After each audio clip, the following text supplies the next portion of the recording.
오늘 설교의 제목은 바다 위를 걷다라는 제목으로 말씀을 나눌 겁니다. 예수님이 바다 위를 걸으셔요. 굉장히 흥미진진하고 놀라운 이야기입니다. 오늘 이 말씀을 보면 이 말씀에 사람들이 의문이, 그죠? 질문이 이렇게 떠오릅니다. 그냥 가능성의 문제만은 아니에요. 어떻게 사람이 바다 위를 걸을까? 여기에 대해서 우리는 별로 그렇게 많이 질문하지 않습니다. 배에 오르시니까 배에 오르시니 바람이 그치는지라 그럴 수도 있는 거죠. 여러분들이 그럴 때도 있잖아요. 갑자기 내가 뭘 하는데 뭐가 싹 바뀌는 때 있어요. 어떤 때냐면은 내가 국가대표 축구를 못 봅니다. 왜? 내가 보면 늘 져요. 그리고 내가 안 보면 이깁니다. 그 놀랍죠. SSG도 그래요. 걔네들도 내가 보면 지고 안 보면 이기고, 그러니까 놀라운 능력이 나에게 있는 것 같다는 생각이 들 때도 있습니다. 예수님이 배에 올랐을 때 바람이 그치는 거 그럴 수도 있을 것 같아요. 하지만 사람들은 어떻게 바다 위로 걸을까, 그 가능성의 문제를 제기합니다. 하지만 우리는 아니에요. 예수님 바다 위를 왜 못 걷습니까? 예수님의 능력에 대해서 우리는 그렇게 많은 의문을 세상 사람들처럼 갖지는 않습니다. 하지만 그럼에도 불구하고 오늘 본문의 말씀을 읽으면요, 좀 의문이 좀 생깁니다. 뭐냐 하면 이런 거죠. 예수님이 제자들을 재촉하셔요. 45절에 보면 즉시 제자들을 재촉하사 무리를 보내는 동안에 바다를 건너가라고, 벳세다로 가라고 하십니다. 왜 이렇게 재촉하며 가라고 하실까? 궁금하죠? 질문입니다. 의문이에요. 뭐가 급한 일이 있을까?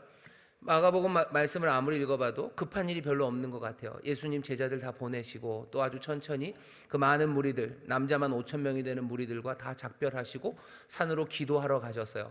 그런 거 보면 별로 바쁜 일 없는 것 같은데 왜 예수님은 재촉해서 제자들을 건너편으로 보내셨을까? 의문이죠. 그런 질문이 우리에게 생깁니다. 예수님이 바다 위를 걸으셨을까? 그 능력 가능성에 대한 질문은 아니에요. 그래도 질문, 왜 그러셨을까라는 질문이 생깁니다. 또 하나 질문이 있어요. 바다에서 괴로이 노젓는 것을 예수님이 보셨어요. 밤인데 눈도 밝으시죠? 여기에 대해서는 별로 의문이 없습니다. 예수님이 그 가능성, 분명히 예수님 산에서 기도하실 때 갈릴리 그 바다 한가운데 있는 사람들, 그들이 괴롭게 노젓고 있는 거 충분히 아실 수 있어요. 그 능력에 대해서 우리는 의심하지도 않고 거기엔 질문이 없습니다. 질문은 그 노젓는 것을 보시고 바다 위를 걸어서 오셨어요. 근데 지나가려고 하신답니다. 그건 좀 이상해요. 그거 보고 오셨는데 왜 지나가려고 하실까? 왜 지나가려고 하셨다는 이야기를 마가는 여기다 써놨을까? 그게 궁금합니다. 또 질문이 하나 생기는데 뭐냐면 바람은 그칩니다. 51절 보면 바람은 그쳤어요. 그런데도 제자들은 마음에 여전히 심히 놀랍니다. 안심하라, 내니 두려워하지 말라라고 하시지만 제자들이 아직도 안심했다는 말은 없어요. 이상하네. 예수님이 그렇게 말씀하시고 바다도 잔잔해졌으면 안심해야 될 텐데 왜 이 사람들은 아직도 안심하지 못할까? 이유는 나와 있습니다. 그 마음이 둔하여졌기 때문이래요. 이게 뭔지 궁금하죠? 저만 궁금한가요? 여러분들도 궁금하시죠? 오늘 이 말씀을 쭉 다시 한번 살펴보면서 어쩌면 이 의문에 대해서 대답이 주어질 겁니다. 그리고 이 사건을 마가를 통해서 우리에게 주시면서, 특별히 오늘 우리에게 이 말씀을 주시면서 우리에게 전하시는 주의 음성이, 또 주의 뜻이 우리의 마음에 새겨지게 될 줄 믿습니다. 재촉하는 이야기부터 해보시죠. 재촉하셔요. 여기 예수님이 제자들을 재촉한다고 45절에 되어 있는데요, 재촉한다는 얘기는 약하게 하시는 말씀이 아니라 정말로 강요하시는 겁니다. 강요하시는 거예요.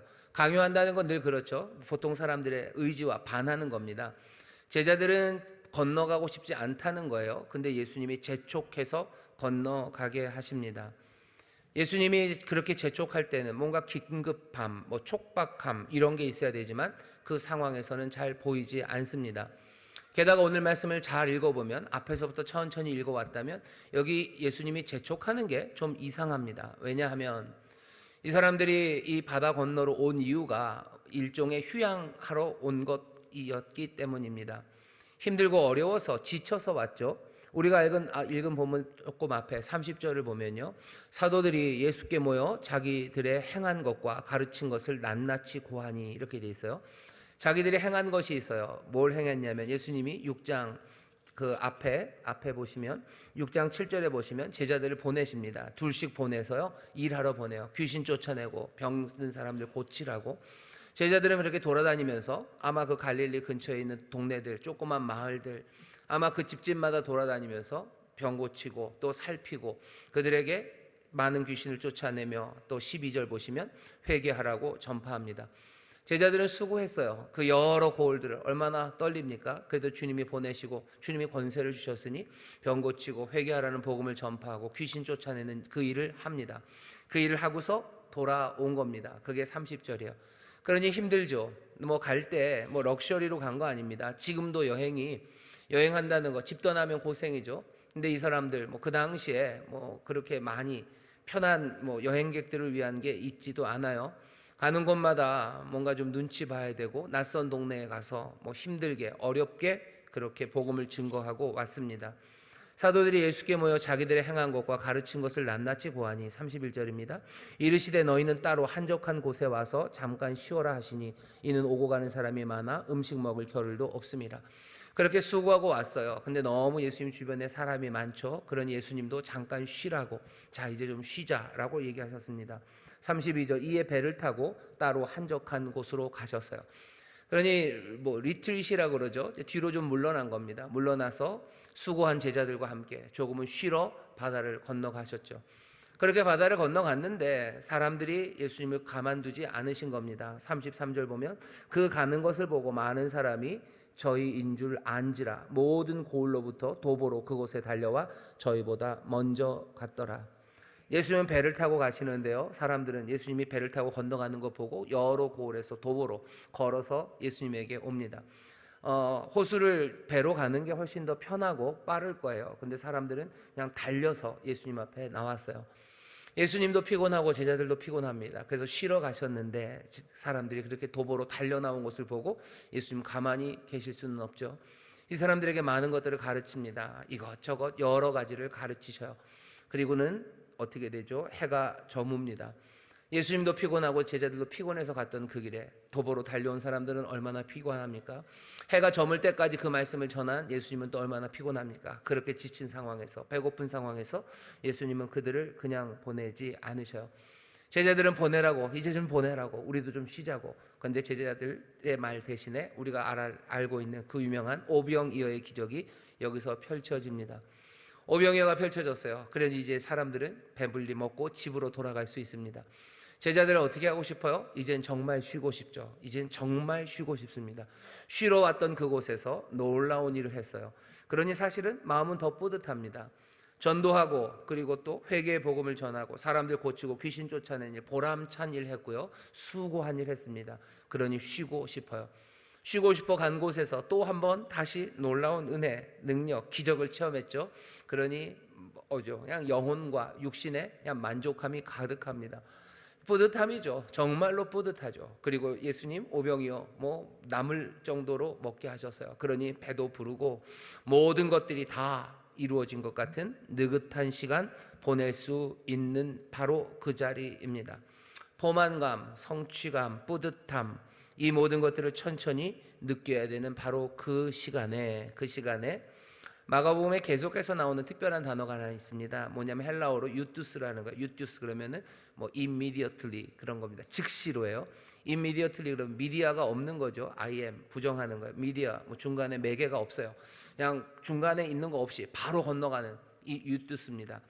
바로 그냥 계속 마가복음은 늘 유투스 즉시로 그 다음에 그냥 멈춤 없이 가셔요. 어디로 가시냐면 십자가로 가시죠. 그 자리로 사명 이루어야 되는 그 자리로 복음이신 예수 그리스도 하나님의 아들은 멈춤 없이 그리로 가셔요. 그 예의 그 유투스 즉시로라는 말씀이 여기 이 제자들을 보내시는 여기도 나오는 겁니다. 45절 보면 예수께서 즉시 제자들을 재촉하셔요. 즉시 제자들을 재촉하십니다. 휘몰아치기 시작하시는 거예요. 예수님이 앞으로 나가시듯 제자들을 휘몰아치기 시작하십니다. 예수님이 멈추지 않으셔요. 예수님 멈추지 않으시면서 나는 멈추지 않고 가지만 너네들은 좀 쉬어라 라고 하지 않으셔요. 제자들도 유투스 즉시로 재촉하며 앞으로 보내십니다. 머물고 싶은 마음이 왜 없습니까? 머물고 느긋하게 지내고 싶은 그런 이유들은 충분합니다. 얼마나 멋진 일이 일어났습니까? 귀신도 쫓아내고 병든 자들 고치고 또 그 수고의 귀한 열매들 낯선 사람들이 다 몰려들어서 하나님의 말씀을 함께 듣고 정말로 하나님 나라의 가족들처럼 그 풀밭에서 즐겁게 식사도 같이 하고 말씀을 듣고 떡을 먹고 은혜와 능력, 기적을 경험한, 어쩌면 그 감동 만끽하고 싶은 자리가 바로 그 자리입니다. 우리는 머물고 싶어요. 원하죠. 뿐만 아니라 머물러도 된다고 생각합니다. 왜냐하면 우리는 자격이 있어요. 머물러야 마땅하다고 생각해요. 그게 합당해요. 바로 여기는 우리가 머물러야 되는 자리라고 생각합니다. 그런데 예수님 어떻게 하세요? 제자들을 그 자리에 머물지 못하게 하십니다. 베드로가 변화산에서 예수님이 그렇게 변화된 모습을 보고 여기가 좋다고, 여기에다가 초막을 짓고 여기서 살자고 말해요. 예수님 거기에 대해서 뭐라 그러세요? 대꾸도 안 하셔요. 그러자 생각이 잘못됐다, 대꾸도 안 하십니다. 그냥 내려가실 뿐이에요. 예수님은 제자들을 그 자리에 머물게 하지 않으십니다. 오늘 이 말씀이, 오늘 바다 위를 걷는 이 말씀에 우리에게 주시는 이야기예요. 사람들은 어쩌면 찬사를 듣는 일, 거기에 익숙해지고 싶어 하고요. 어쩌면 만족하는 순간 그것들을 누리고 싶어 합니다. 하지만 어쩌면 바로 그 시간이 우리의 영혼이 점점점 떨어져 나가는, 점점점 가라앉기 시작하는 시간입니다. 마가복음에서 계속 예수님이 즉시로 움직여 가셔.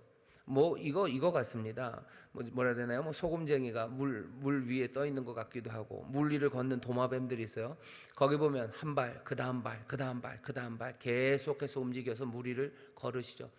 예수님이 바다 위를 걸으실 때 그 물 위를 걷는 도마뱀처럼 걷지는 않으셨을 거예요. 하지만 예수님은 즉시로 움직이십니다. 계속해서 움직여 가셔. 그리고 제자들도 그렇게 지금 채근하셔요. 강제하셔요. 재촉하십니다. 자랑하고 싶죠. 하지만 자랑하지 않아요. 공을 이룬 그곳에 머물고 싶습니다. 하지만 머물지 않습니다. 자랑할 만한 훌륭함이 그렇게 머물기 시작하면 추함이 되어가기 시작하기 때문입니다. 누가 나를 칭찬해 주지 않나 두리번거리는 그 삶은 점점 가라앉게 됩니다.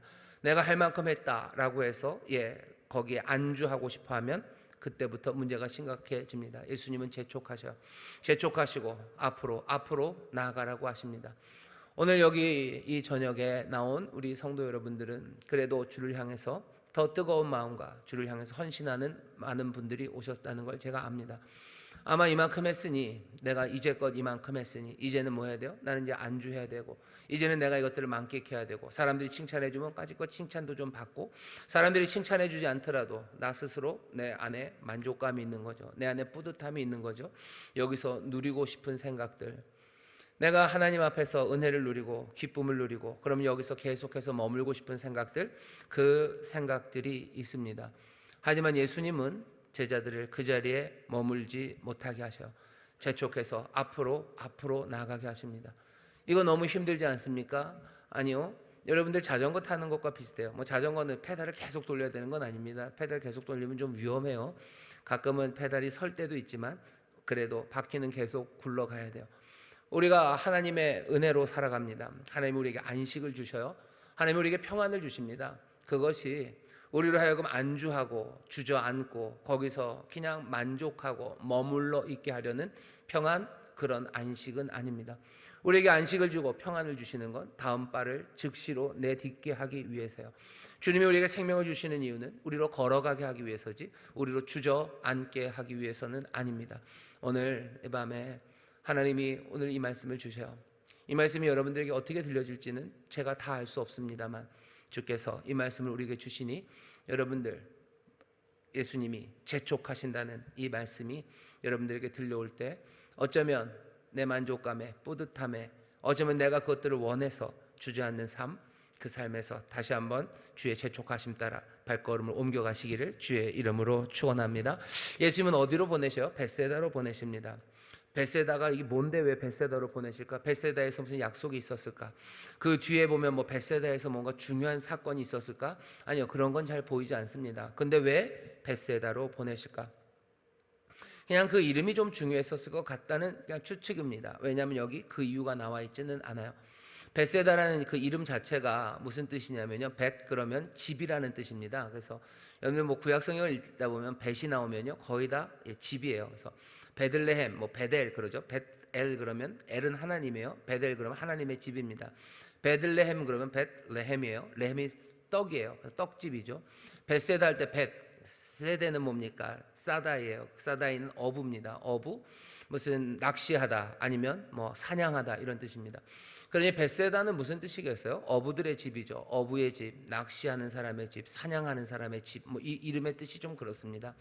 그러니 벳세다가 지명이기도 하지만 제자들을 보낼 때 벳세다, 어부들의 집으로 보내요. 다시 또 뭐 어부의 일을 하라는 거죠. 사명을 향해서 가라고 보내시는 겁니다. 벳세다, 하나님의 놀라운 은혜를 많이 입어서 예수 그리스도 이 땅에 계시는 동안에 많은 기적을 행했던 곳이에요. 마태복음 11장 보면 예수님이 벳세다와 그 고라신 그 옆 동네를 어떻게 보면 저주 비슷하게 하셔.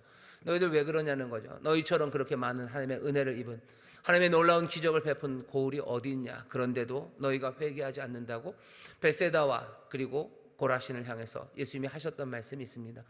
예수님이 벳세다로 보내셔. 아직도 회개하지 않는 그곳에, 어부들의 집에 어쩌면 사명 감당하기 위해서 6장 12절 회개하는 복음을 전했던 그 사람들을 다시 또 그리로 보냅니다.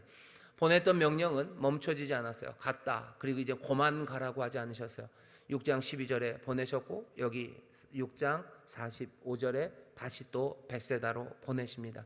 분명한 지명을 정하며 보내셔. 그곳에 가라고 얘기하시죠. 예수님은 재촉해서 어디로 보내셔? 제자들을 사명으로 보내십니다. 또 예수님은 누구를 보내셔? 무리들과 작별하십니다. 무리들과 계속 거기 있자고 하지 않으셔. 거기 있자고 하지 않으셔. 예수님은 보내셔. 찬송가 499장 보면 그런 찬송 있죠. 저 장미꽃 위에 있을 그럴 때 그런 거 있어요. 3절 보시면 내가 주와 함께 그 동산에 머물려고 하나 주께서는 우리를 재촉하여 보내신대요. 주와 머물고 싶죠. 이 무리들은 주님과 함께 머물고 싶을 겁니다. 하지만 예수님은 이 무리들과도 작별하십니다. 보내셔요. 고을로 돌려보내시는 거죠. 집으로 돌려보내시는 겁니다. 그냥 보내신 건 아니에요. 떡을 먹어서 돌려보내셔요. 그리고 여러 말씀으로 이들을 가르치셨어요. 떡을 먹이시고 말씀을 가르치시고 그 사람들을 일상으로 돌려보냅니다. 말씀으로 살아가라는 거죠. 떡을 먹으셨으니 하나님의 그 능력으로, 하나님의 그 말씀으로 살아가라고 사람들을 그 세상으로 보내십니다. 예수님은 작별하셔. 오늘 여기 여러분들도 여기 예수님의 제자로 오셨어요. 그리고 말씀을 사모하는 이들도 오셨습니다. 오늘 여러분들에게 떡을 먹이실 거예요. 그리고 말씀을 먹이실 겁니다. 그리고 사명의 자리로 돌려보내실 거예요. 여러분이 아무리 여기 오래 있고 싶어도 오래 못 있습니다. 갈 겁니다. 제가 다 보낼 겁니다. 마지막에 축도하죠. 축도할 때 그게 미사예요. 미사라는 게 보낸다는 뜻입니다. 미션 그러죠. 보내는 거예요. 늘 예수님의 은혜를 누린 사람들을 예수님은 보내십니다. 재촉하여 보내십니다. 왜? 어부들의 집으로 가야 되고 자기들의 고을로 가야 돼요. 만족하고 안주할 수 없어요. 예배 때만 왔다 가는 것 아닙니다. 내 삶의 자리에서도 안주할 수 없습니다. 나는 사명 따라 말씀을 실현하는 그 삶을 향해서 예수님 재촉하셔요. 그러니 그 길을 걸어갑니다. 오늘 이 재촉하시는 예수님의 음성, 가라고 하시는 이 말씀 여러분들 마음에 담으시기를 주의 이름으로 축원합니다. 예수님은 그렇게 보내셔요. 보내시고 끝 아닙니다. 예수님 어떻게 하셔요? 기도하십니다. 무리를 작별하신 후에 다 보냈죠. 제자들도 보내고 무리도 다 보냅니다. 그리고 나서 어떻게 하셔요? 기도하러 산으로 올라가십니다. 마가는 예수님이 기도했다는 이야기를 특별히 여기 기록하고 있어요. 예수님이 한 번도 기도 안 하다가 요때만 기도했기 때문에 예수님이 요때는 기도하셨다. 그건 아닐 겁니다. 예수님 늘 기도하셔요. 근데 오늘 여기 이 시간에 기도했다는 기록을 한 번 더 써놓는 이유는 분명하죠. 무리를 보내시고 그리고 제자들을 보내시고 예수님이 기도하신다는 겁니다. 예수님 무슨 기도하실 것 같으셔요? 그 무리가 말씀대로 살기를, 그리고 보내진 그 제자들이 사명 감당할 수 있기를 예수님이 기도하시죠. 히브리서 보면 우리의 대제사장은, 그 영원한 그 대제사장은 우리를 위해서 지금도 기도하신대요. 우리를 위해서 기도하십니다. 우리를 위해서 기도하시는 대제사장은 우리의 아픔을 모르시는 분이 아니에요. 우리의 모든 아픔을 다 하셔요. 몽땅 다 몸으로 체휼하신 분이셔. 우리의 아픔을 아시고 우리의 연약함을 아시는 그분이 우리가 살아가야 될 그 길도 아십니다. 그러면 어떻게 하셔? 우리를 위해 기도하셔요. 지금도 기도하신다고 말씀하십니다. 복음성가에 보면 그런 거 있죠. 나의 등 뒤에서 나를 도우시는 분, 누군가 널 위해 기도하네. 그 모든 찬송들 여러분들 다시 한번 이 밤에 우리의 영혼에 울려 퍼지기를 기도합니다. 재촉하여 우리를 보내시고 잘 가 하고 끝내시는 게 아니에요. 보내십니다. 하지만 기도하셔요. 우리를 보내십니다. 하지만 이별은 아니에요. 주는 우리와 함께 하시는 거죠. 내가 세상 끝날까지 너희와 함께 한다고 마태복음 28장에서 그러시죠. 가서 너희들 이 일 해라 라고 제자들을 보내셔요. 그러면 뭐라 그러시죠? 볼지어다 세상 끝날까지 내가 너희와 함께 한대요. 주님이 어떻게 우리와 함께 하십니까? 주님 우리와 기도하시며 우리와 함께 하셔. 우리의 기도가 함께 하는 일임을 여러분들 기억해 주십시오. 우리가 보내는 사람들이 있어요. 떠나는 사람들이 있습니다. 그 사람들 위해서 우리는 기도합니다. 우리가 함께 하는 거죠. 자녀들이 멀리 떠나가요. 아마 공부하러 가고 직장으로 가고 결혼해서 어디로 가고 아니면 뭐 내 이웃들이 아니면 내 사랑하는 구역 식구들이 이제 함께 예배하고 함께 은혜를 나누다가 갑니다. 일상으로 가고 사명 감당하러 가요. 오늘 예수님이 보내시고 기도한다는 이 사실을 기억하고 잊지 마시고 또 어떻게 하셔야 돼요? 본 받아야 합니다. 본 받으셔요. 예수님 본 받으셔요. 기도할 때. 그러니 누구는 뭐 중보기도는 예수님만 하는 거고 우리는 할 수 없다. 뭐 중보라는 건 뭐 이런 이야기들에 너무 많이 여러분들 마음 흔들리고 뭐 복잡해 하실 거 없어요. 우린 예수님 닮아가는 겁니다. 예수님이 대제사장으로서 기도하시죠. 그 제사장이신 예수님은 우리를 위해서 기도하실 뿐만 아니라 우리에게도 뭐라고요? 기도하라고 명령하셔요. 기도하라고 하십니다. 특별히 목회자들, 구역장들 그리고 부모님들 기도하셔요. 왜? 여러분들은 떡을 먹이는 사람들이에요. 여러분들은 말씀으로 전하는 사람들이에요. 떡을 먹이고 말씀을 주시고 사명을 주신 예수님은 그들을 보내시고 기도하십니다. 목회자들 제 얘기입니다. 여러분들 위해서 기도해야 돼요. 나간 여러분들 사명 감당하고 그리고 일상에서 말씀대로 살아 하나님의 자녀답게 하나님의 나라를 누리도록 기도해야 되죠. 구역장들 기도해야 됩니다. 구역원들 이제 흩어질 거예요. 그 일상에서 하나님의 말씀대로 살아서 하늘의 복이 하나님의 나라가 임하기를 그 안에 하나님의 영광의 찬송으로 서기를 위해서 기도하는 거죠. 구역원들 우리 성도들 가는 곳마다 맡겨진 사명 감당하도록 뒤에서 기도합니다. 부모들 기도해야 돼요. 자녀들을 위해서 기도하십시오. 말씀대로 살기를 정말로 하나님의 부르심과 그 사명 감당할 수 있기를 위해서 기도하셔요. 그게 예수님을 따라가는 일입니다. 예수님을 본받는 일입니다. 예수님은 보내시고 기도하십니다. 재촉하여 보내신 매정한 분, 쉬는 꼴을 못 보시네 라고 생각하지 마셔요. 주님 우리를 위해서 쉬지 않으셔요. 기도하십니다. 겟세마네에서만 땀방울이 핏방울이 되도록 기도하신 건 아닐 겁니다. 그 산에서 기도하실 때도 마음을 다하고 성품을 다하고 힘을 다해서 기도하셨을 거예요. 왜? 예수님은 그런 분이셔요. 그렇게 사랑하시는 분이셔요. 우리의 사랑은 설렁설렁한 사랑일지 몰라도 예수님의 사랑은 그렇게 다 쏟아내는 사랑입니다. 우린 십자가에서 봤어요. 모든 물과 피를 마지막 호흡까지도 몽땅 다 쏟아내시며 사랑하시는 우리 주님을 봤습니다. 주께서 사랑하는 자들을 위해서 기도하실 때도 그렇게 기도하셨을 거라고 분명히 믿습니다. 우리도 우리의 기도가 정말로 보내고 뒤에서 하는 기도가 정말로 예수님이 그렇게 기도하신다는 걸 기억하시고 그 예수님을 본받아 마음을 다하고 성품을 다하고 힘을 다해서 우리가 보낸 그 사람들의 뒤에서 기도하는 우리 모두가 되시기를 주의 이름으로 축원합니다. 자, 그렇게 가는 길에 제자들은 말씀 따라 바다를 건너 벳세다로 갑니다. 가는 길에 좋은 일만 있었으면 좋겠는데 그렇지는 않아요. 저물매 배는 바다 가운데 있고 예수는 홀로 무태 계시다가 바람이 거스림으로 제자들이 괴로이 노젓는 것을 보시고 상황은 어떻게 됩니까? 해는 저뭅니다. 해가 저물어요. 어둠이 오죠. 예수님 따라가기 시작하면 그때부터 광명한 날들, 그때부터 밤은 다 사라지고 아침에 아침 아니 점점 더 밝아지는 날들, 상상할 수 있는 꿈꿀 수 있는 그 일들이 벌어질 것 같은데 아니래요. 저문답니다. 해가 저물어요. 해가 저물고 해가 저물 뿐만 아니라 바람이 부는데 이 바람은 어떤 바람입니까? 거스르는 바람이요. 적대적인 바람이요. 그들에게 반대하는 바람, 그들을 거스리는 바람, 그 바람이 붑니다. 이 바람의 이름을 따로 얘기하지 않아요. 이 바람은 그냥 거스르는 바람이에요. 해는 어두워지고 깜깜해지고 거슬리는 바람, 자기들을 대적하는 바람, 그 바람이 붑니다. 늘 은혜의 바람이 불기를 바라고 늘 따뜻한 위로의 바람이 우리를 돕는 바람이 불기를 바라지만 그렇지 않습니다. 적대적인 바람이 붑니다. 교회가 경험했던 경험이에요. 예수님의 제자들이 겪는 현실입니다. 아니, 이건 말로 설명할 필요가 없어요. 여기 있는 저와 여러분들이 더 잘 압니다. 예수님이 보내시고 사명 따라 말씀 따라 살아갈 때 해는 저물고 그리고 거스르는 바람이 불어옵니다. 모든 것들이 다 착착착 모든 것들이 합력하여 선을 이루신다고 약속하셨으니 내가 말씀대로 살아갈 때 그냥 온 우주가 나를 도와주고 뭐 할 때마다 정말로 기적적으로 뭐가 딱딱딱딱 가면 좋겠는데 아니에요. 날은 저물고 거스르는 바람이 붑니다. 처음 교회 그 초대 교회 사람들도 예수님의 제자들도 다 그런 식이었어요. 박해가 시작되죠. 유대교 그 사람들 유대인들이 박해합니다. 믿었던 사람들이요, 내 전통의 사람들이요, 나와 함께했던 그 사람들이 나를 박해하기 시작하는 겁니다. 로마가 박해합니다. 세상의 힘과 권세가 우리를 박해하기 시작해요. 내부적인 갈등도 있습니다. 뭔가 이런저런 의견의 충돌이 있고요, 안에서도 혼란이 가득해지기 시작합니다. 적대적인 바람, 그 바람이 붑니다.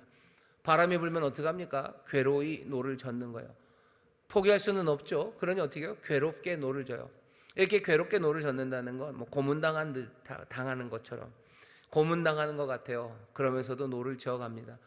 어떻게 보면 안쓰러워요. 그리고 어떻게 보면 충성스러운 사람으로 보입니다. 그냥 안 가면 되죠, 까짓것. 하지만 이 사람들이 노는 져요. 하지만 괴롭습니다. 고문당하듯 노를 젓는 사람들, 이 모습도 우리가 모르는 모습이 아닙니다. 예수님 말씀 따라 살아가면서 힘들어도 그냥 꾸역꾸역 그냥 그렇게들 하시죠. 고문 같아도 그냥 하시죠. 주일날 교회 오는 거 뭐 그냥 만만치 않아도 하시죠.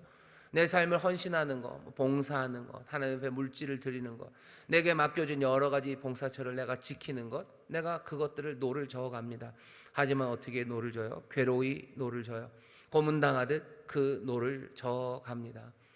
어떻게 보면 뭐 야단치는 것 같지만 뭐 이 사람들이 잘못한 게 뭐가 있습니까? 예수님이 재촉해서 벳세다로 가라고 하시니 배 타고 나온 거예요. 그래서 가는 겁니다. 잘못한 것 없어요. 여러분들 말씀대로 살아가는데 괴롭고 힘듭니까? 그게 여러분들 잘못이라고 늘 생각하지는 마셔요. 괴로움, 그 안타까움이 옵니다. 그래도 괴로이 노를 젓는 사람들이 있어요. 예수님이 그 사람들을 보십니다. 그리고 어쩌면 그래서 기도하시는 겁니다. 괴로이 노젓는 제자들을 위해서 예수님 기도하셔요.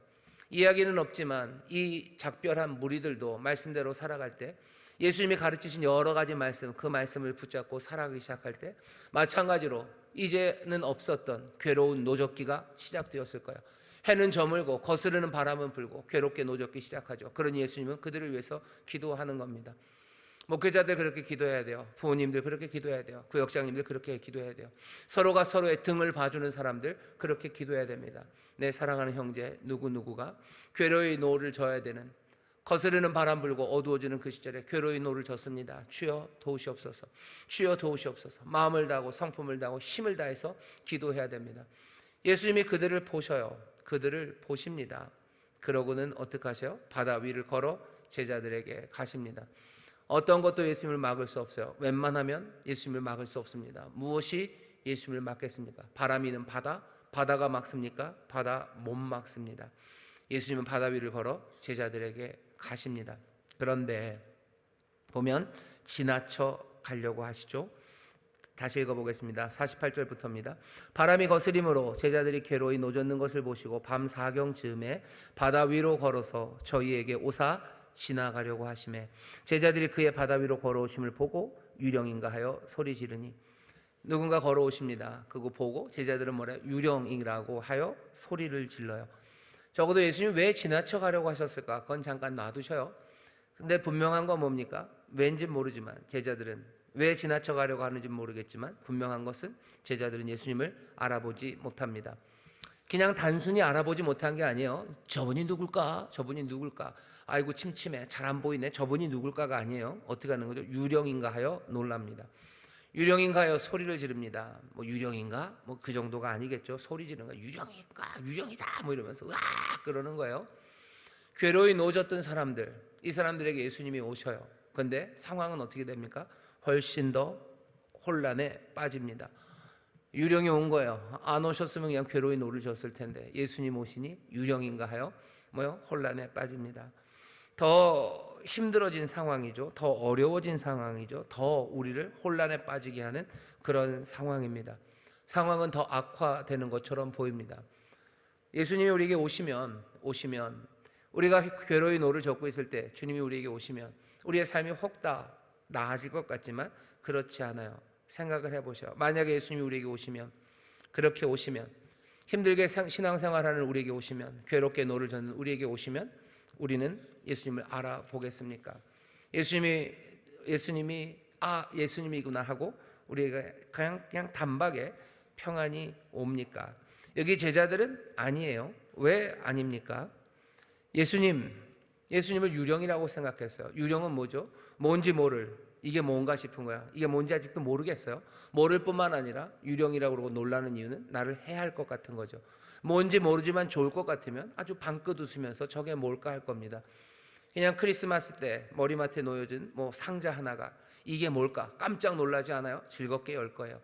하지만 괴로운게 노젓고 있는 그들에게 예수님이 오실 때 이 사람들이 예수님을 몰라보며 뭔가 기대로 모르는 게 아니에요. 모르며 기대한 게 아니에요. 모르며 두려워합니다. 왜? 해할 것 같아요. 내 삶을 깨뜨릴 것 같아요. 나를 망칠 것 같아요. 그게 지금 예수님을 바라보는 이 사람들의 태도입니다. 힘들게 그냥 힘든 평온이죠. 괴롭게 노젓고 있어요. 그냥 이렇게 사는 건가 보다 하면서 그냥 어찌 이퀴브리움을 만든 거죠. 평안함을. 그냥 인생이 이렇게 괴로운 건가 보다. 말씀대로 사는 건 이만큼 괴로운 건가 보다. 그러면 그냥 노를 젓고 가는 거죠. 이게 신앙인가 보다 하며 가고 있어요.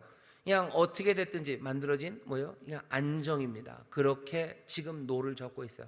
어두운 건가 보다. 바람은 부는 건가 보다. 그렇게 말씀대로 살려면 이렇게 고문 같은 삶을 내가 지금 저어가는 건가 보다 하고 지금 가고 있는데 거기에 예수님이 오시는 겁니다. 오병이어의 기적을 보았지만 예수님을 알아볼 수 없어요. 은혜로 오시는 예수님이 오시면 우리의 삶에 혼란이 생깁니다. 난 예수님 말씀대로 그래도 살려고 꾹꾹 참고 사는 거예요. 그죠? 뭐라고? 예수님이 복수하지 말라 했으니까 내가 그냥 악한 말 꾹꾹 참고 그게 막 쏟아져 나오려고 그러면 막 그냥 양말이라도 입에다 틀어맞고 그냥 그러고 내가 안 한다 그러고 살고 있는데 예수님 훅 오셔서 뭐라 그러시는 거예요? 용서하라고 얘기하시는 거예요. 용서하라고 얘기하시면 그럼 어떻게 합니까? 그러면 나는 죽을 거예요. 난 죽을 것 같아요. 그러면 나는 살 수가 없을 것 같아요. 나는 상합니다. 내가 이만큼 헌신하며 살고 있어요. 내가 그렇게 괴롭게 노젓고 있어. 그런데 오셔서 네 있는 모든 것을 다 팔아. 이런 얘기하시고 네 삶을 주 앞에 온전히 드리라고 얘기하시고 네가 주 앞에 더 가까이 나오라고 말씀하시면 우리는 뭐라고 생각합니까? 그러면 죽는 거죠. 그러면 상하는 거죠. 내 인생은 이제 엉망이 되어갈 거예요. 혼돈에 빠집니다. 소리 지르게 만드는 거예요. 소리 지르게 만들어요. 뭔지 모르는 그분이 이게 뭔가 하는 거죠. 예수님 우리에게 훅 오셔요. 여러분들 이런 거죠. 힘들게 신앙생활하고 있는데 오늘 이 밤에 기도하는데 안 그래도 지금도 힘들어 죽겠는데 예수님 오셔서 다른 얘기를 훅 하시는 거예요. 그럼 이게 뭔가 싶죠. 이게 뭔가 이러면 망할 텐데 이러면 나는 더 버틸 수 없을 텐데 내 삶은 더 혼란에 빠질 텐데 주께서 내게 오시면 사람들이 모두 다 예 기쁨 감사 오늘 어두운 밤들 그리고 그 바람이 거스르는 바람에 맞서서 괴롭게 노젓는 이들이 오늘 오셔서요. 오늘 예수님이 우리에게 오시면 우리에게 무슨 일이 일어날 것 같습니까? 우리에게 다른 꿈을 주시면 여러분들 어떻게 할 것 같으세요? 우리에게 다른 삶의 방향을 얘기하시고 우리에게 다른 예수님의 말씀을 주시기 시작하시고 우리에게 예수님의 마음을 훅 가져다 주시면 여러분들 어떻게 하실 것 같으세요? 그러면 어떨 것 같습니까? 이 유령 아닙니까? 내 삶을 엉망으로 만들 것 같지 않습니까? 사람들은 두려움에 소리치기 시작하는 거예요. 예수님이 거기에 말씀하십니다. 유령인가? 내 삶을 망하는 건가? 예수님의 대답은 아니 나는 나는 주, 나는 그리스도 당신이 누구신지를 얘기합니다. 유령 아닙니다. 오늘 이 밤에 힘들게 노젓고 있는 우리에게 오시는 그분은 유령이 아니셔요. 유령 아니셔요. 주님 말씀하십니다. 안심하라 내니 두려워 말아라. 용기를 내라 나다 그러니 두려워 말아라. 나다라는 이야기 할때 에고 아이미 여러분 많이 들어보셨죠? 에고 아이미라고 얘기하셔. 에고 아이미 그러면 나는 나다. 어쩌면 구약에 있었던 모세에게 말씀하셨던 그 말씀을 그냥 헬라어로 옮기기 위해서 사용한 어쩌면 그냥 표상입니다. 에고 아이미라는 것 자체 하나는 그냥 그러니까 나다라는 뜻이 아니에요. 나다라고 말할 때 에고 아이미라고 말할 이유가 없습니다. 근데 에고 아이미라고 말할 때는 그냥 저 모세에게 여호와 하나님께서 자기 자신을 알리셨던 그 이름을 가져다 쓰기 위해서 사용하는 그냥 표징이에요. 그냥 딱 그 얘기입니다. 여호와 하나님 나다라고 얘기하셔요. 누가 이렇게 말할 수 있습니까? 아무도 말할 수 없어요. 하지만 주께서는 나다, I am, 에고 아이미, 나는 나다라고 바로 자신이 하나님이심을, 무리를 걸으셔요. 바다를 밟으십니다. 하박국, 아니 모든 구약이 다 얘기해요. 주는 바다를 밟으셔요. 그 물결을 휘저으시는 분이셔요. 바다를 밟고 오시는 분, 그분은 하나님이십니다. 나는 나다라고 말씀하시는 분, 이분은 하나님밖에 없어요. 주님이 오시면서 얘기하시는 거죠. 나다라고 얘기하셔요.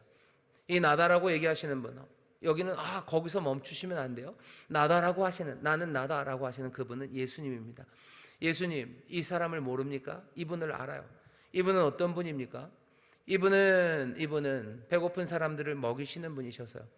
배고픈 자들을 먹이시고 사람들을 보내놓으시고 제자들을 보내놓으시고 기도하시는 분이셔요. 바다에서 괴로이 노젓는 것을 보고 계시는 분이셔요. 바다에서 괴로이 노젓는 이들을 보고 그들에게 오시는 분이셔요. 하나님은 누굽니까? 하나님은 누굽니까? 예수, 바로 이분이 하나님이신데, 그렇다면 이분이 지금 하나님이 어떤 분인지를 보여주고 계시는 거예요. 하나님은 우리를 먹이시는 분이셔. 하나님은 우리를 지켜보시는 분이셔. 하나님은 우리를 위해서 기도하시는 분이셔. 우리의 어려움을 보고 우리에게 오시는 분이셔. 예수님은 그렇게 당신이 그리스도이심을, 주님이심을 우리에게 보여주십니다. 유령 아닙니다. 이 밤에 우리에게 오셔서 우리에게 오시는 그분은 유령 아니에요. 그분은 그리스도셔. 우리를 사랑하시는 분이셔. 그 다음엔 어떻게 해요? 배에 오르십니다. 그러면 바다는 잠잠해지죠. 제자들은 여전히 놀랍니다. 내니 두려워 말라라는 말에도, 바다가 잔잔해져도 제자들은 여전히 놀라요. 왜? 이 사람들의 마음이 둔하여졌기 때문이에요. 마음이 둔하여졌다는 얘기는 예수님을 그래서 몰라본다는 겁니다. 무감각해요. 봐도 지금은 모릅니다. 우리는 마음이 둔해지면 안 되겠죠. 우리의 마음은 훨씬 더 날카로워지고, 그리고 더 성령의 도우심으로 눈이 밝아져서 지금 여기 이 배에 타신 이가 누군지 우리는 알아야 됩니다. 마가는 우리에게 얘기해 주는 거죠. 너희는 알지 않냐? 예수님이 타신 거 아니냐? 나는 나다라고 하시는 분이 타시지 않았냐? 바다를 걸어오시는 그분이 타시지 않았냐? 제자들은 그 당시에 유령이라고 소리쳤지만 유령 아니고, 해하는, 알지 못하는 누군가가 아니라 우리를 살리시고 먹이시고 우리를 지키시고 돌보시는 하나님, 그 하나님이 예수 그리스도시가 아니냐? 지금 우리에게 이 확인을 지금 전하고 있는 겁니다. 예수님이 삶의 평안을 깨뜨리고 우리의 삶을 요구하시며 우리에게 오셔요. 예수님 제대로 잘 보셔야 돼요. 마음이 둔하여지면 모릅니다. 마음이 어떤 식으로 둔해집니까? 예수님은 친절하시고, 예수님은 우리의 소원을 들어주시고, 예수님은 정말로 우리의 편이 되시고, 그렇게만 생각하면 마음이 둔해지는 거예요. 오늘 말씀을 보세요. 예수님 어떤 분이셔요? 예수님은 우리의 삶을 재촉하시는 분이셔요. 재촉하시죠. 우리의 삶을 재촉하십니다. 어쩌면 유령이라고 말할 만큼 우리의 삶에 새로운 것들을 요구하며 우리에게 오시는 분이셔. 우리를 꾸짖는 분이셔. 그 분이 우리에게 오십니다. 마음이 둔해지면 몰라요. 그 하나님은 우리를 먹이시고 우리를 지켜보시고 또 우리를 도우시는 그분은 뭐요? 우리를 재촉하시고 또 우리에게 새로운 삶을 유령이다 싶을 만큼 놀라운 것들로 우리에게 요구하시는 그런 주님이십니다. 그 주님 바라보며 여러분들 두려워하지 마셔. 그렇게 오시는 분은, 그분은 주님이십니다. 그분은 하나님이셔요. 안심하셔요. 그리고 두려워하지 마셔요. 용기를 내셔요. 그리고 두려워하지 마십시오. 그분을 배에 영접해 올리셔요. 그분은 오시면 또 뭐 하시겠습니까? 또 우리를 재촉하실 거예요. 재촉하시고 우리를 보내실 겁니다. 그리고 그 삶에 늘 함께 하시며 우리의 삶을 새롭게 하실 뿐만 아니라 하나님의 그 거룩하신 뜻을 이루어 가십니다. 제자들은 왜 그 제대로 된 트랙에 올라서지 못합니까? 힘들기 때문이죠. 힘들기 때문이죠. 힘드니 더 예수님의 부드러움, 그게 그냥 끌리는 거예요. 힘들기 때문에 예수님의 그 심한 요구들, 우리를 재촉하는 것, 그것들에 마음이 열리지 않는 겁니다.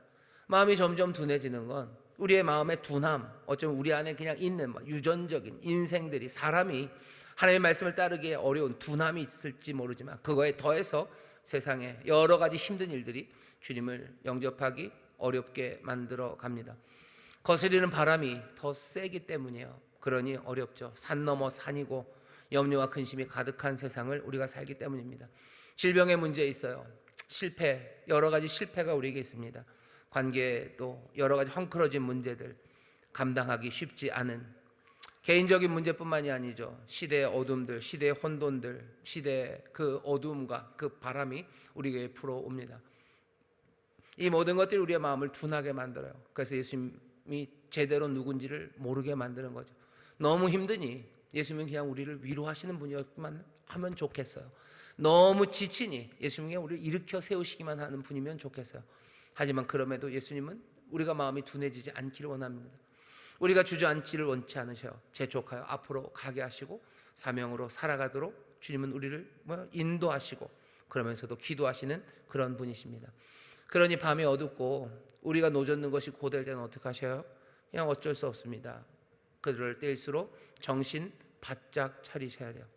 정신 바짝 차리셔서 유령이라고 생각하지 마시고 어서 지나가시기 전에, 어서 지나간다는 이야기를 마가가 일부러 써놓은 것 같아요. 어서 영접해라. 잘못하면 지나간다. 어쩌면 지나가지 않으실 수도 있어요. 긍휼로 오셨죠. 하지만 우리는 지나가실지도 모른다는 그 다급함입니다. 어서 그 배로 어서 이 주님을 영접하고 품어야 됩니다. 주님을 영접한다는 건 주님의 꿈, 예수의 꿈을 품는다는 거예요. 이 어두운 시절에 괴로이 노를 저으면서도 주님을 영접하기 시작합니다. 예수님의 꿈과 예수님의 뜻, 그 뜻을 내가 마음에 품기 시작하는 것. 괴로이 노젓는 세상에서 사람들이 품는 꿈들이 뭡니까? 괴로이 노젓는 세상에서 사람들이 기대하는 기대들이 뭐예요? 그것 말고 내 배에 채워져 있는 나의 꿈과 나의 기대 말고 뭐예요? 유령이 아니셔요. 그분은 주님이십니다. 어서 그분 모시고 영접하면 나는 그분의 꿈을 영접하기 시작하는 겁니다. 예수의 꿈을 꾸기 시작하는 거예요. 주님의 꿈이죠. 아버지의 뜻이 이루어지는 꿈입니다. 아버지의 나라가 임하는 꿈이에요. 그의 나라와 아버지의 의를 구하는 꿈이에요. 그 꿈들을 꿉니다. 괴로이 노졌는데 무슨 그런 꿈을 꿉니까? 어두운 밤에 무슨 그런 광명한 날들을 꿈꿉니까? 주를 영접하시기 시작하는 거죠. 예수의 꿈을 품기 시작합니다. 예수님의 방향, 그 방향을 내가 품기 시작해요. 내가 방황하며 어디로 갈지 아니요, 소원의 항구로 이르게 하실 예수님의 그 방향, 그 삶의 방향들을 내가 품기 시작하는 거죠. 예수님의 말씀, 그 말씀을 내가 품기 시작합니다. 어두운 밤에 괴로이 노젓는 이들에게 온갖 말들이 들립니다. 그 온갖 소리들, 온갖 말들, 때로는 위로라는 이름으로, 협박이라는 이름으로, 아니면 허무와 절망으로 끌어들이는, 아니면 그냥 우리의 모든 것들을 마비시키는 어떤 그 이야기들 말고 내가 예수님을 영접한다는 것, 내 배에 태운다는 것, 그 예수님의 말씀, 그 말씀을 내가 품고 그 말씀을 듣기 시작하는 겁니다. 말씀을 듣기 시작해야 돼요. 우리가 예수님을 그냥 안다고 말하면서도 예수님 뭐라고 말씀하시는지 정말 모른다면 예수님을 내 배에 태우는 게 아니야. 지나가시는 거죠. 내가 그 말씀을 내가 영접해야 되죠. 내가 그 말씀을 붙잡아야 되죠. 주님이 뭐라고 말씀하십니까? 주님이 어떤 꿈을 가지셨습니까? 주님의 삶의 방향은 어디입니까? 예수의 영이에요. 예수의 마음입니다. 예수님의 마음은 어떤 마음입니까? 예수님의 영, 그 영으로 충만한 사람들, 그 마음으로 충만한 사람들, 그 사람들이 어서 되어야 합니다. 지나가실 거예요. 지나가실지도 몰라요. 그러니 어서 붙잡아야 되죠. 주님이 배에 오르시면 바람이 그칩니다. 바람이 그쳐서 갑자기 그 배에 모터보트가 생긴 건 아니에요. 여전히 제자들은 노를 저어 갈 겁니다. 하지만 거스르는 바람, 그리고 해는 여전히 어두운 새벽 4시, 새벽 4경이라고 그러죠. 4경이면 새벽 3시, 6시, 동트기 전 가장 어두운 그 시간을 이 사람들은 예수님과 함께 배를 저어 그 소원의 항구로 가야 할 그곳으로 가 다다르게 됩니다. 광풍이 부는 세상을 우리가 삽니다. 어마어마한 바람들이 불어요. 소비주의의 광풍들, 분노와 미움의 광풍들, 정말로 경쟁의 광풍들, 허무의 바람들, 그 바람들이 몰아치는 어두운 세상입니다. 어떻게 하셔야 돼요? 어서 주님을 우리의 삶에 모셔야 합니다. 어서 모셔야 돼요. 지금은 2월입니다. 3월, 4월 어떤 광풍이 불 것 같으세요? 대한민국에 광풍이 불 겁니다. 거스르는 바람들이 불 거예요. 걷잡을 수 없겠죠. 정치적인 혼란들, 또 거기 때문에 연쇄적인 여러 가지 일들, 트럼프, 경제, 제재, 관세, 온갖 이야기들. 게다가 학생들이 이제 공부하기 시작해야 되고요. 그리고 또 경제가 참 어렵답니다. 문 닫는 일들 많고 실직, 이런 일들. 그런 가운데도 뭐 돈 버는 사람들의 이야기, 그런 가운데도 잘 먹고 잘 사는 사람들의 이야기, 어둠에 광풍이 불어 닥치기 시작할 거예요. 이전보다 바람이 더 잦아들 거라고 생각들지 않습니다. 어쩌면 여기 있는 이 시간들 밤 사경을 향해서 가고 있는 것 같아요. 점점 더 어두워지고 바람은 점점 더 우리를 거슬러 불기 시작할 겁니다. 예수님이 지나가실지 몰라요. 어서 모셔드리셔야 돼요. 그 꿈들을, 그리고 그 방향을, 그 말씀을, 그 마음을 어서 받아들여서 정말로 주님 재촉하시고 우리를 보내시고 또 우리와 함께 가시는 그 길을 우리가 걷기 시작해야 됩니다. 사망의 음침한 골짜기를 다닐지라도 우리가 두려워하지 않는 건 왜 그렇습니까? 주께서 나와 함께 하시기 때문이에요. 여러분, 주님과 함께 이 사망의 골짜기 같은 시간, 이 어두운 광풍에 바다 거스르는 바람 부는 시간을 정말로 주와 함께 두려움 없이 복되게 걸어가기를 바랍니다.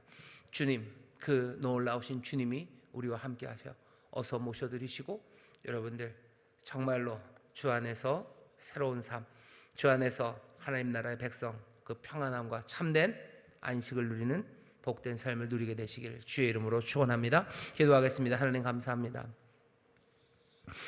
주님 바다 위를 걸으십니다. 아버지는 우리 인생, 우리의 삶 그리로 오십니다. 여기 괴로이 노젓는 이들이 있습니다. 말씀대로 충실하게 살아가는 이들입니다. 그러나 주께서는 그들에게 오십니다. 우리에게 오십니다. 어쩌면 오시는 주님이 우리를 더 혼란에 빠지게 할지 모르나 주여, 주님이십니다.